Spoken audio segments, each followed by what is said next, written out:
Dear students, 40 questions का एक नया सेट आज फिर हम लोग करेंगे। इसमें अगेन 34 का कट ऑफ होगा। चलिए बिना देर किए इस नए सेट को बनाते हैं और देखते हैं कि हमारे स्कोर्स इसमें कितने रहते हैं। आज का पहला क्वेश्चन है कि बिजली की चमक में किस गैस का उत्सर्जन होता है? लाइटनिंग में कौन सा गैस इमिट करता है? तो इसका आंसर हो जाएगा ए, नाइट्रोजन डाइऑक्साइड। नाइट्रोजन के ऑक्साइड्स होते हैं। आज का दूसरा क्वेश्चन, नोमोफोबिया क्या है? नोमोफोबिया, फोबिया का मतलब भय, डर। तो इसका आंसर हो जाएगा बी, मोबाइल के बिना जीवन का भय। या तो मोबाइल खो जाने का या फिर मोबाइल से संबंधित कोई भी समस्या, ये डर या भय ही नोमोफोबिया कहलाता है। आज का तीसरा प्रश्न, प्रोजेक्ट टाइगर के अंतर्गत आने वाला भारत का पहला राष्ट्रीय पार्क निम्नलिखित में से कौन है?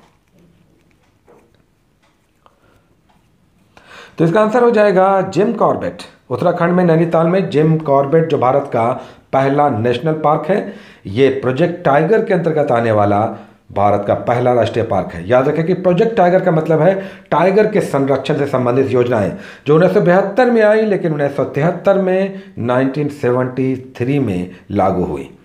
आज का चौथा क्वेश्चन, निम्नलिखित में से किसका निर्माण प्रोटीन से हुआ है? यानी इसमें प्रोटीन पाया जाता है।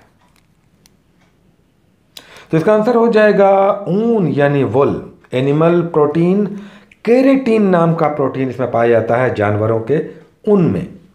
आज का पांचवा क्वेश्चन, प्रसिद्ध आयुर्वेदाचार्य जीवक किसके शासनकाल में राजवैद्य थे? किसके राजवैद्य थे? तो इसका आंसर हो जाएगा बिंबिसार।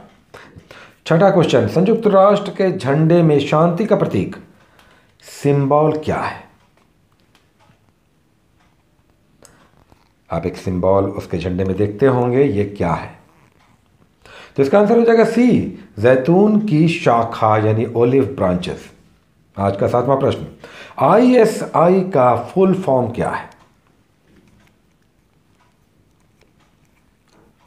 तो इसका आंसर हो जाएगा इंटर सर्विसेज इंटेलिजेंस यानी ए। यह पाकिस्तान की खुफिया एजेंसी है। आज का आठवां प्रश्न, 20 डिग्री टेम्परेचर पर किस माध्यम में, मीडियम में साउंड की वेलोसिटी मैक्सिमम होगी, अधिकतम होगी? यह कौन सा मीडियम होगा? तो इसका आंसर हो जाएगा बी यानी लोहा। लोहा एक सॉलिड है और सॉलिड में साउंड वेलोसिटी मैक्सिमम होती है। नवा प्रश्न, अशुद्धियों में इंप्योरिटीज अगर हो किसी सब्सटेंस में तो उस द्रव का बॉइलिंग पॉइंट क्या होगा, क्या असर करेगा? यानी अशुद्धियों के कारण किसी लिक्विड के बॉइलिंग पॉइंट पर क्या असर पड़ेगा? तो इसका आंसर हो जाएगा ए, बढ़ जाएगा। इंप्योरिटीज से बॉइलिंग पॉइंट बढ़ जाता है। आज का 10वां प्रश्न, एक कार्बन क्रेडिट कितने के बराबर होता है? तो इसका आंसर हो जाएगा D, 1000 kg of carbon dioxide 1000 kg CO2 के बराबर होता है।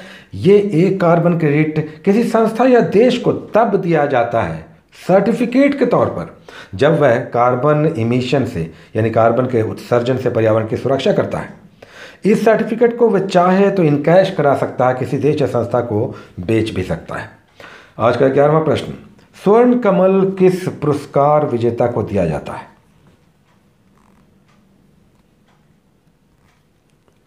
तो इसका आंसर हो जाएगा सी, सर्वश्रेष्ठ बेस्ट फीचर फिल्म को।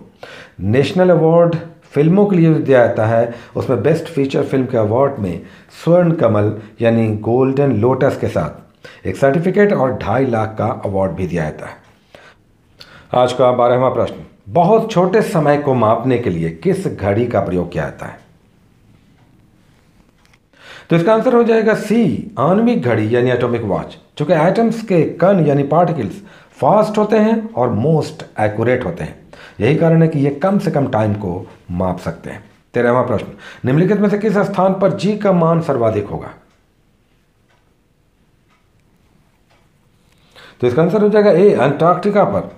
चूंकि आर्कटिका और अंटार्कटिका ये ध्रुवीय प्रदेश हैं और ध्रुवों पर जी का मान मैक्सिमम होता है, यानी पोल्स पर मैक्सिमम होगा ग्रेविटेशनल फोर्स। आज का 14वां क्वेश्चन, क्रायोजेनिक टेम्परेचर का यानी क्रायोजेनिक ताप का क्या अर्थ है? तो इसका आंसर हो जाएगा सी, -150 डिग्री से कम टेम्परेचर। क्रायोजेनिक का मतलब होता है निम्नतम ताप। ये निम्नतम ताप दरअसल -150 से लेकर -273 डिग्री सी के बीच होता है।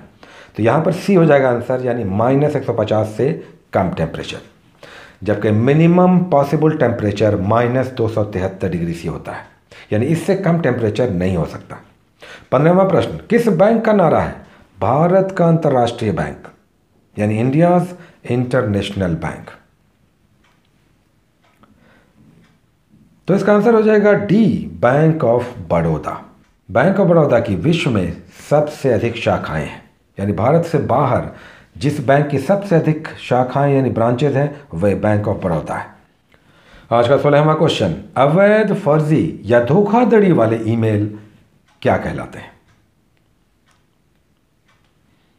तो इसका आंसर हो जाएगा सी, स्पैम, जिसे जंक ईमेल भी कहते हैं। आज का 17वां प्रश्न, किस पंचवर्षीय योजना में उद्योगों को प्राथमिकता दी गई, इंडस्ट्रीज को?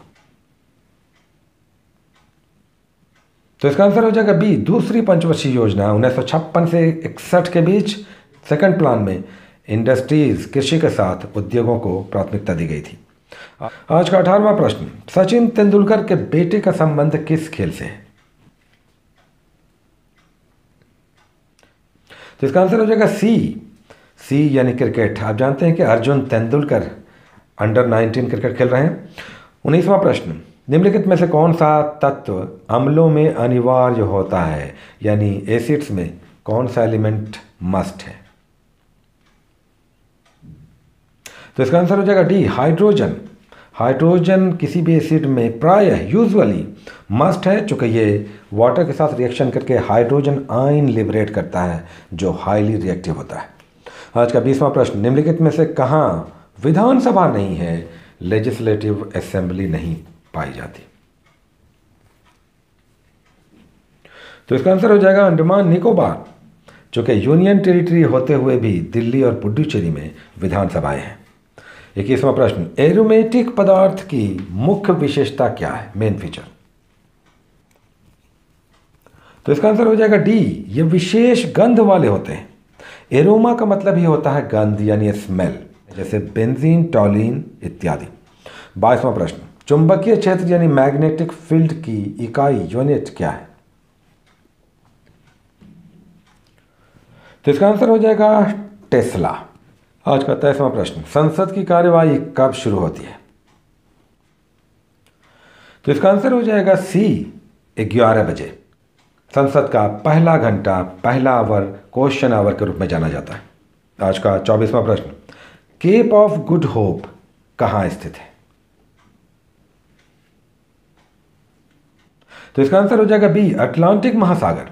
दक्षिण अफ्रीका का सबसे दक्षिणी भाग जो एक नुकीला पहाड़ी क्षेत्र है, केप ऑफ गुड होप कहलाता है, चूंकि यह ऐसा क्षेत्र था जब 1498 में वास्को डी गामा अफ्रीका को पार कर एशियाई क्षेत्रों में, भारतीय क्षेत्रों में, हिंद महासागर के क्षेत्रों में आ पाया था, इसीलिए इसे केप ऑफ गुड होप कहते हैं। जबकि 1488 में बर्थेलो दियाज जब इस क्षेत्र को नहीं पार कर पाया था तो उसने इसे केप ऑफ स्टॉर्म नाम दिया था। आज का 25वां प्रश्न, 1897 में पहला बिजली संयंत्र यानी पावर प्लांट कहाँ लगा? 1897। तो इसका आंसर हो जाएगा डी, दार्जिलिंग। दार्जिलिंग में सिद्रपोंग में पहला पावर प्लांट जो एक पन बिजली परियोजना था, हाइडल पावर प्रोजेक्ट था, लगा था। आज का 26वां प्रश्न, मानव द्वारा निर्मित सबसे पहला संश्लेषित रबर यानी सिंथेटिक फाइबर कौन सा है? तो इसका आंसर हो जाएगा नायलॉन।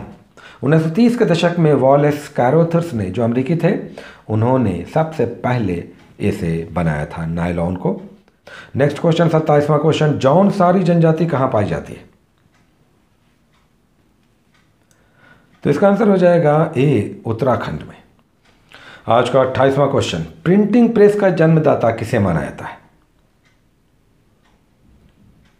तो इसका आंसर हो जाएगा डी, जोहान गुटेनबर्ग। जर्मनी के गुटेनबर्ग ने ही 15वीं शताब्दी में प्रिंटिंग प्रेस का आविष्कार किया था। 29वां क्वेश्चन, फ्रियोन किस रूप में प्रयोग होता है? तो इसका आंसर हो जाएगा डी, कूलेंट के रूप में। CCl2F2 यानी क्लोरोफ्लोरोकार्बन फ्रियोन रेफ्रिजरेशन में या एयर कंडीशनिंग में विशेषकर प्रयोग होता है। यह नॉर्मल टेम्परेचर पर तो गैस है, लेकिन प्रेशर पर लिक्विफाई होकर यह लिक्विड स्टेट में भी पाया जाता है। आज का नेक्स्ट क्वेश्चन, निम्नलिखित में से कौन सदस्य नहीं होते हुए भी संसद की कार्यवाही में भाग ले सकते हैं? तो इसका आंसर हो जाएगा सी, महान्यायवादी यानी अटॉर्नी जनरल, जो भारत सरकार के प्रथम विधि अधिकारी हैं और इसीलिए संसद की कार्यवाही में भाग ले सकते हैं, यहां तक कि संयुक्त अधिवेशन में भी भाग ले सकते हैं, लेकिन ये मतदान या वोटिंग नहीं कर सकते। आज का 31वां question, international tsunami information centre कहाँ स्थित है? यानी अंतर्राष्ट्रीय सुनामी चेतावनी केंद्र। तो इसका आंसर हो जाएगा बी, होनोलुलु, अमेरिका। अंतर्राष्ट्रीय स्तर पर सुनामी की चेतावनी यहीं से जारी की जाती है। आज का 32वां क्वेश्चन, निम्नलिखित में से कौन सी नदी भ्रंश घाटी यानी रिफ्ट वैली में बहती है? तो इसका आंसर हो जाएगा नर्मदा। नर्मदा, ताप्ती और दामोदर नदियां भ्रंश घाटी में बहती है। आज का नेक्स्ट 33वां क्वेश्चन, दौड़ते हुए धावक यानी स्प्रिंटर का गुरुत्व केंद्र यानी उसका सेंटर ऑफ ग्रेविटी कहाँ होता है? संतुलन का केंद्र। पैर के आगे, पैर के पीछे, पैर के नीचे या पैर के ऊपर? तो इसका आंसर हो जाएगा पैर के आगे। आपने देखा होगा कि व्यक्ति दौड़ने वाला जो धावक होता है वो आगे की तरफ झुका हुआ होता है और इस तरह से वह अपना बैलेंस बनाता है। नेक्स्ट क्वेश्चन, 34वां क्वेश्चन, निम्नलिखित में से कौन ब्लैक कैट के रूप में भी विख्यात है, जाना जाता है? तो इसका आंसर हो जाएगा सी, NSG यानी नेशनल सिक्योरिटी गार्ड। आज का नेक्स्ट 35वां क्वेश्चन, राष्ट्रीय रसायन प्रयोगशाला नेशनल केमिकल लेबोरेटरी कहाँ स्थित है? तो इसका आंसर हो जाएगा पुणे में। नेक्स्ट क्वेश्चन, 36वां क्वेश्चन, प्रकृति में सबसे शक्तिशाली बल यानी स्ट्रॉन्गेस्ट फोर्स कौन सा होता है? Electromagnetic, nuclear, gravitational, muscle. तो इसका आंसर हो जाएगा ए, नाभिकीय बल। नाभिकीय बल सबसे स्ट्रॉन्गेस्ट होता है। आज का 37वां क्वेश्चन, मनु भाकर किस खेल की उभरती हुई खिलाड़ी है? तो इसका आंसर हो जाएगा बी, शूटिंग। नेक्स्ट क्वेश्चन, 38वां क्वेश्चन, किसे विश्व की सबसे युवा अरबपति यानी बिलियनर बनने का गौरव प्राप्त हुआ है?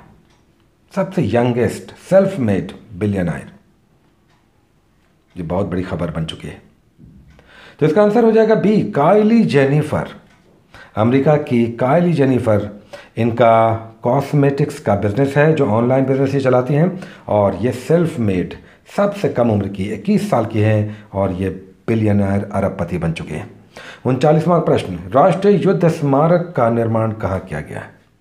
National war memorial. तो इसका आंसर हो जाएगा ए, नई दिल्ली। नई दिल्ली में हाल ही में प्रधानमंत्री ने इस राष्ट्रीय युद्ध स्मारक का उद्घाटन किया है। आज का 40वां और अंतिम क्वेश्चन, भारत सरकार को किस देश की सरकार ने grand cross of order of civil merit पुरस्कार देकर सम्मानित किया है? तो इसका आंसर हो जाएगा डी, स्पेन। यह पुरस्कार स्पेन की सरकार ने दिया है क्योंकि 2015 में भीषण भूकंप जो नेपाल में आया था उसमें काफ़ी सारे लोगों को बचाया गया था, जिसमें बड़ी संख्या में स्पेनिश लोग भी थे। तो इसी के परिप्रेक्ष्य में यह सम्मान देकर भारतीयों को सम्मानित किया है स्पेन की सरकार ने। तो ये 40 क्वेश्चंस का एक नया सेट था। आप इस तरह के सेट्स बनाते रहें, काउंट करते रहें, आपका कट ऑफ 30+ तो होना ही चाहिए और इसमें दरअसल 34+ होना चाहिए।